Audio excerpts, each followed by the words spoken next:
My parents demanded I give my welcome party dress to my sister, who always destroys my things. Am I the asshole for finally telling the truth? I, 22F, severely need help about a matter involving my family, notably my sister Susan, 24F. I've been a long-time lurker, but recent circumstances have compelled me to finally share my tale. Please bear with me as this may be a bit long. I'm actually shivering as I type this, partially out of rage and partly out of dread of what will happen if they find out I'm asking for help. I recently graduated from college and got my dream job at a top technology business. Everything was going well. I worked hard in college, maintaining a 3.9 GPA with a partial scholarship, and securing this position after numerous rounds of competitive interviews. The organization is well known for its positive work environment and ample prospects for advancement. After years of walking on eggshells at home, I was truly pleased to begin my working life. The welcome reception for new staff is tomorrow evening. It's a formal function where new employees can meet top management and team leaders. Several VIPs will be there, and it is recognized to be an important networking event that can impact your future career path inside the organization. I worked part-time for months and saved up enough money to buy appropriate attire. It is not ostentatious, but rather professional and stylish. It cost me $400, which equates to numerous hours of tutoring and weekend shifts at a nearby cafe. My parents, both 45, didn't contribute anything, which was not surprising given their history of preferring my sister. My sister Susan has always been the golden child. She is currently unemployed after failing to complete college twice. She spends the majority of her time partying and posting on social media, while our parents cover her expenses without question. They've spent thousands on her shopping sprees, expensive devices, and even a car, which she crashed within 3 months. Meanwhile, since high school, I've had to work part-time jobs to cover basic expenses such as school supplies and clothing. The inequality in treatment began early. When I was 5, my aunt gave me a tiny art set for Christmas. Susan threw a violent rage, so my parents took it away and handed it to her, despite the fact that she had previously received other expensive gifts. They told me I needed to learn to share, that Susan was more sensitive. This set the tone for our entire life. Growing up, Susan would frequently throw temper tantrums if I received something pleasant. When I was 12, I won a science competition at school.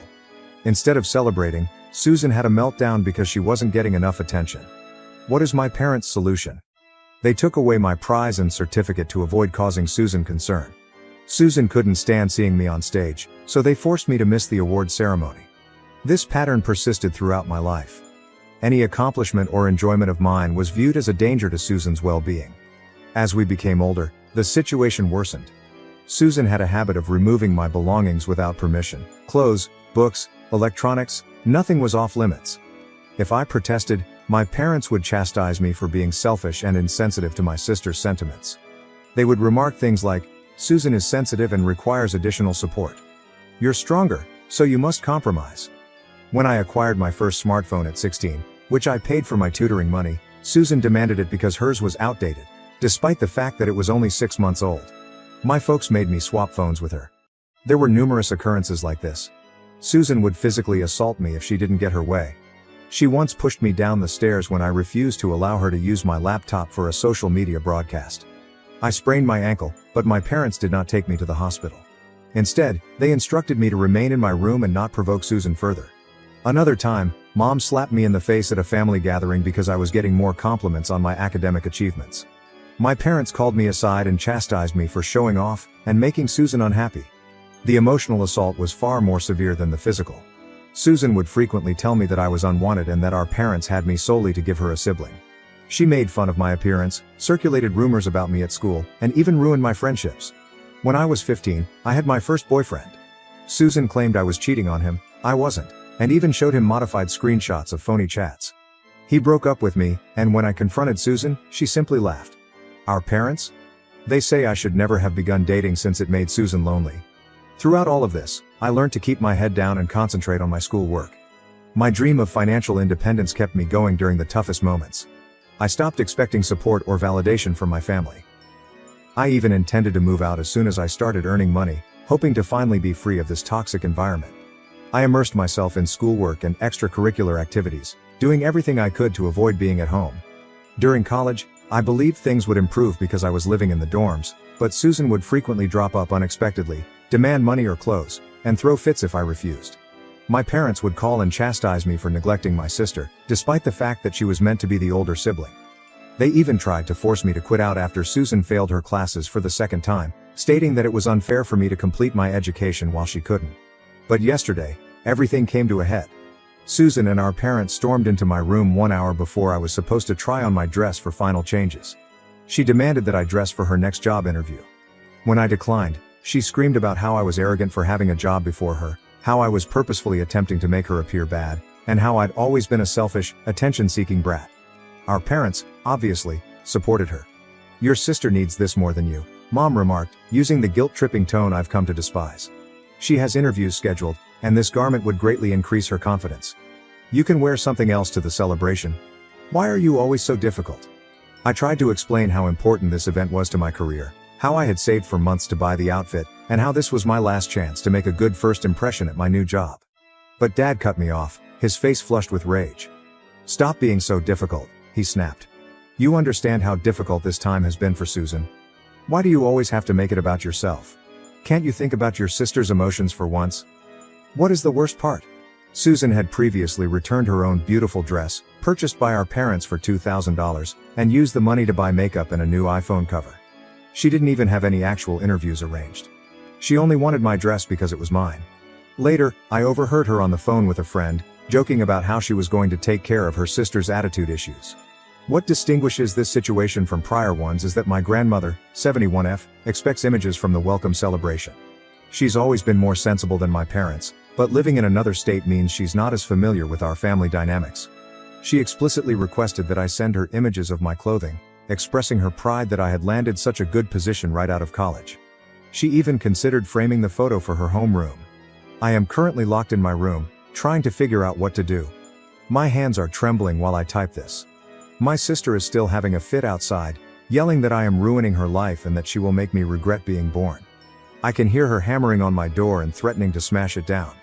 My parents are texting me to stop being selfish and to think about family harmony.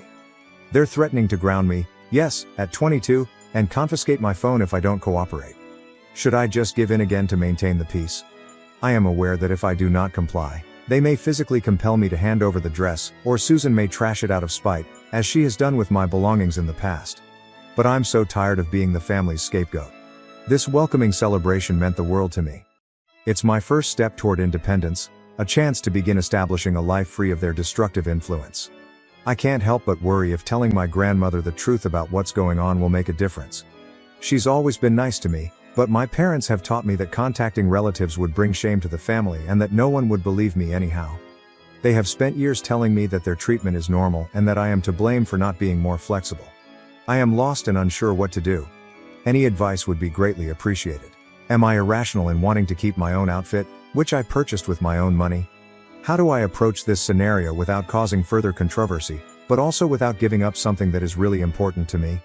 I feel like I'm having a panic attack just thinking about approaching them. The welcoming celebration is tomorrow evening, so I have to make a decision fast.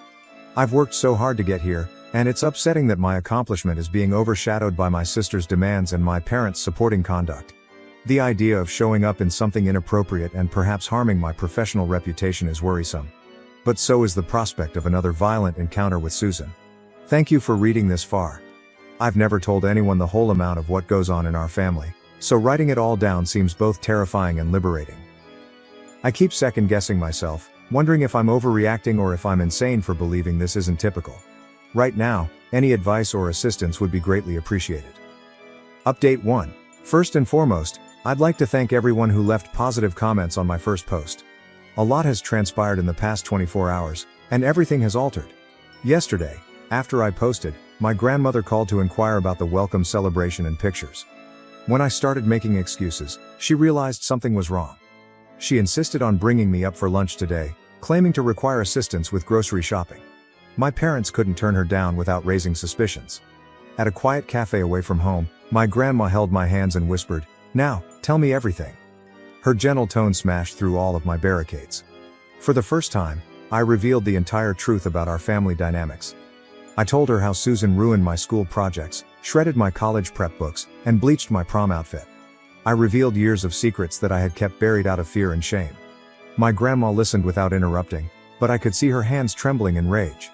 When I concluded, she confessed that she and other relatives had suspected difficulties for years but had been unable to prove them because my parents always presented a perfect family picture at gatherings. Right there at the cafe, Mother began calling family members, including my aunts, uncles, and family acquaintances. As she made these calls, my phone started vibrating nonstop with texts from my family. My mother sent more anxious texts. "How can you tell lies about our family after everything we've done for you? You're making your sister cry again." Susan's communications began with a guilt trip. "I cannot believe you would do this to me. You know how sensitive I am." They swiftly moved to threats. "You better tell Grandma you lied, or I'll make you regret it. Remember your prom dress? This will be worse." Dad joined in. "Your mother is having a breakdown because of you. Come home right now and mend the mess you've made." But this time, their threats had a different effect on me. Each message proved what I had told my granny. While they were making these threats, my grandma showed me scores of encouraging texts from family members who were finally realizing the truth. The family has responded overwhelmingly. My aunt apologized for believing Susan's falsehoods about how cruel I was to her. My uncle promised to help me find an apartment close to my workplace. Another aunt recommended therapy and even offered to cover the fees. My grandmother made it clear that she will not allow them to scare me longer. She contacted her lawyer and purchased me a new outfit for the welcome celebration, which is now safely stored at my aunt's house. Even family friends have begun to share their observations of Susan's troubling behavior at gatherings, including a child psychologist who had observed warning flags years ago. I am writing this from my aunt's place. My parents are still sending me texts threatening to cut me off financially, which is immaterial because I support myself, and telling everyone what a bad daughter I am. Susan's latest threat was to ruin my job, but it no longer scares me. For the first time, I am not facing their assault alone. Tomorrow, I'll go to the welcome reception in my new dress, with my aunt driving me there for safety. My grandma instructed me to chronicle everything from now on, including Susan's threats. Thank you, Reddit, for letting me see that what I've normalized isn't typical at all. I'll post another update when I can. Update 2. I never anticipated things to escalate so soon following my last update. I'm writing this from my grandmother's house, with a broken nose and confused feelings about what's transpired. The day following my welcome celebration, my grandmother surprised me with a new MacBook for work. She had it transported to my aunt's place first, knowing Susan's track record with my belongings. When I returned home to pack some clothing, I assumed my parents and Susan would be gone. I was mistaken. Susan waited in my room. She'd learned about the laptop via social media, where my cousin had posted a congratulations message about my new job and mentioned the gift. What occurred next still seems strange. "So you're taking bribes from Grandma now?" Susan sat on my bed, browsing through her phone, her voice strangely quiet. "Do you think you can turn the entire family against us?" I tried to hastily get some clothing and leave, but she was blocking the door. "Do you remember when we were kids and Mom always said that sharing is caring?" She smiled, but her eyes remained icy. "Grandma also needs to learn that lesson. Hand over the laptop." When I declined, stating that I needed it for my new job, she pulled my hair and banged my face against the doorframe. I heard a crack and felt warm blood rush out of my nose. The agony was excruciating, but what hurt worse was hearing my parents' reaction. When they heard the ruckus, they came upstairs, but instead of assisting me, Mom began yelling at me for provoking Susan. Dad simply stood there, saying I should have known better than to flaunt my new gift in front of my sister. Fortunately, my aunt insisted on waiting outside in her car. When she heard the shouting, she entered and discovered me bleeding. What followed was like a scene from a movie. My aunt phoned both the police and my grandmother. Within an hour, my grandma came, along with 2 additional aunts and an uncle. The cops gathered accounts and photos of my injuries. Susan kept changing her tale, first saying it was an accident, then that I had assaulted her first, and ultimately breaking down and yelling that I deserved it for stealing her family. The most shocking development was not the police involvement, but the community response. While I was in the hospital getting my nose treated, word went throughout our extended family and social networks. My parents' carefully cultivated picture of the ideal family broke totally. Their country club membership was quietly canceled. Mom's club barred her from their weekly sessions. Dad's golf mates were suddenly too busy to play. Susan's few remaining acquaintances began relaying anecdotes about her violent outbursts that they had witnessed over time. My parents suffered greatly from social isolation. They'd spent years promoting their image as ideal parents with 2 daughters, the sensitive artist Susan and the difficult one, me. Everyone now knows the truth, and they are unable to handle it. They've been calling relatives non-stop in an effort to minimize the harm. Their latest claim is that I'm having a mental breakdown and fabricating stories about Susan. But nobody believes it anymore, especially after the police report. Susan's attitude to the social ramifications has been especially worrying. She set up several social media identities to harass me and disseminate misinformation about our family situation. She even came up to my office, attempting to convince my new coworkers that I am unstable. Fortunately, my manager was aware of the issue through my uncle, who works in human resources, and had security take her away. My grandmother's lawyer assisted me in filing for a restraining order against Susan. The proof was overwhelming: years of documented events, witness accounts from family and friends, and now police photos of my injuries. I'm currently residing at my grandmother's house, and the difference with my previous existence is startling. Nobody here advises me to stop provoking my sister. Nobody insists that I give up my possessions in order to keep the peace. I can leave my laptop on my desk without worry of it disappearing. My extended family's support continues to astound me. Cousins I haven't spoken with in years have reached out to share their impressions about Susan's behavior at family gatherings. My aunt's acquaintance, a therapist, helped me comprehend that what I was going through was continuous abuse enabled by my parents. Meanwhile, my parents' social circle is diminishing. Their neighbors no longer stop and speak. Mom's social media posts about praying for her troubled daughters are received with silence or harsh criticism. Dad's business associates have begun to distance themselves, concerned about his judgment after learning how he handled the family problem. Susan's work prospects, which were previously poor, have become virtually non-existent. In our society, word spreads quickly, and her violent outburst is now widely known. She blames me for wrecking her life, but more people recognize her threats for what they are. I am still absorbing all that has transpired.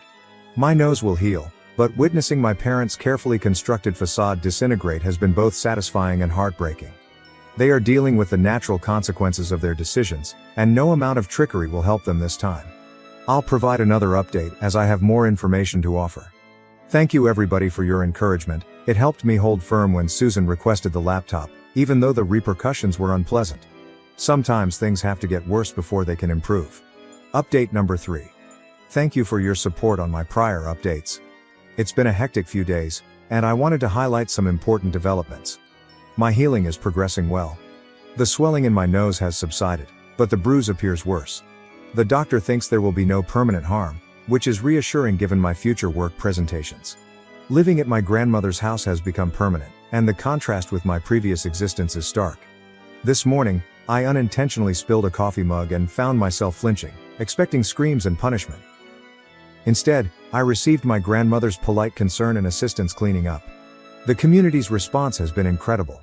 Mom's social media presence collapsed when a prayer request post about her troubled daughters backfired. Susan's previous students swarmed the comments section with their own accounts of her bullying and violence. Dad's business has suffered a big blow. Several long-term clients have gone, and his partners convened an emergency meeting to evaluate his situation after discovering his participation in facilitating Susan's actions. They are especially concerned about his judgment in leadership roles. Susan has been on a downward spiral since the restraining order. She set up other phony profiles to harass me and my supporters, but unintentionally posted from her main account, providing additional proof for the court case. My aunt made a stunning revelation. My parents had frequently refused to allow Susan to get psychological care when she was younger. They were more concerned with preserving their ideal family image than with resolving the real challenges. My parents' attempts to regain control backfired spectacularly. Their family meal to clear the air was only attended by 2 distant relatives. Mom's best friend publicly unfriended her after viewing the police report images. Dad was asked to step down from church leadership, and Mom's gardening group decided to continue without her. The most affirming moment occurred when my high school counselor contacted me, apologizing for not doing more when she recognized indicators of abuse years ago. My parents had persuaded her that my reclusive conduct was teenage rebellion, and Susan's violence was artistic temperament.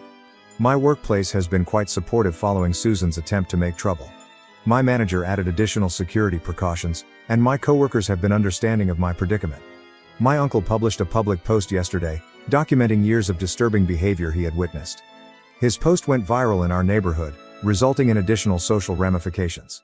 My parents' reputation in the area has shattered. Mom was ousted from the Homeowners Association board, and they can't go shopping without being followed by murmurs and glances. Susan's victim narrative is failing. She had a meltdown at our aunt's church when someone mentioned my name, confirming what everyone had heard about her conduct. I'm still adjusting to living without constant fear. My grandma enrolled me in therapy, which has helped me appreciate how unusual my home life was.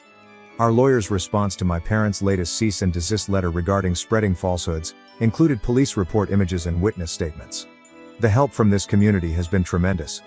You made me realize that I wasn't insane for believing my situation was unusual. I'll publish a final update after everything has settled down, but for now, I'm focusing on recuperating and starting a new life. It's incredible how much energy you have when you're not always walking on eggshells. Update number 4. It has been 6 months since my previous update, and I believe it is finally time to conclude this chapter of my life. Thank you to everyone who has followed my journey and provided support. I'm presently prospering in my profession, having recently received my first promotion for leading a successful project. My team leader applauded my attention to detail and calm attitude to crisis management, skills I honed while navigating my family's chaos for years. My personal life has changed completely. I've moved into my own place, but I still see my grandmother on a daily basis. The first night in my new place, I realized I could put my possessions anywhere without fear of being stolen or destroyed. Simple things, such as having my own space and making decisions without concern, feel like valuable gifts. Susan was recently diagnosed with a number of mental health issues after being compelled to undergo evaluation as part of an anger management program. She is currently in a specialist treatment facility, not by choice, but as a condition of her probation following another violent event that did not involve me. My parents have faced serious penalties. Dad's firm encouraged him to retire early after big clients expressed worries about his judgment. Mom has become a social outcast in their neighborhood. Their attempts to join a new religious congregation were thwarted when members of their previous church revealed their background.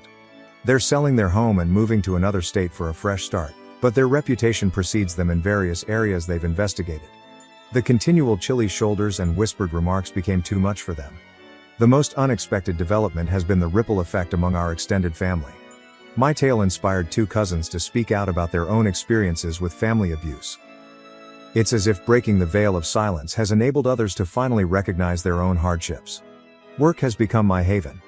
I just created a support system for new employees, and my manager applauded my unique perspective on building friendly settings. The irony is not lost on me that my previous difficulties have become a source of professional strength. My parents made one more attempt at reconciliation last month, sending a beautifully worded letter through their new lawyer recommending family therapy. My grandmother's lawyer simply said, "All communication must go through legal channels, and I am not interested in reconciliation." The greatest rewarding shift has been in my interactions with my extended relatives. Sunday dinners at my grandmother's place have become a ritual, full of real laughter and joy. My aunts and uncles tell me things from my childhood that my parents twisted or kept buried, allowing me to regain some of my heritage. I've begun mentoring at a local youth center, working with teenagers from challenging home backgrounds. One girl just informed me that my tale inspired her to come up about her own sister's abuse. My grandma has been my biggest supporter, demonstrating what genuine family love looks like, unconditional but with appropriate boundaries. Susan's restraining order is now permanent, and she is legally prohibited from approaching my employment or apartment. The community's response has served as a lesson in social fairness. My parents and Susan faced no legal consequences other than the restraining order, but the social isolation and loss of status were more effective than any court sentence. I'm finally creating the life I've always wanted but never thought possible. I have a successful career, a supportive social circle, and, most importantly, peace of mind. I no longer react to sudden noises or apologize for my existence. This will be my last update. To anyone in a similar situation, it is never too late to speak up and reclaim their life. Sometimes the most difficult step is believing you deserve better.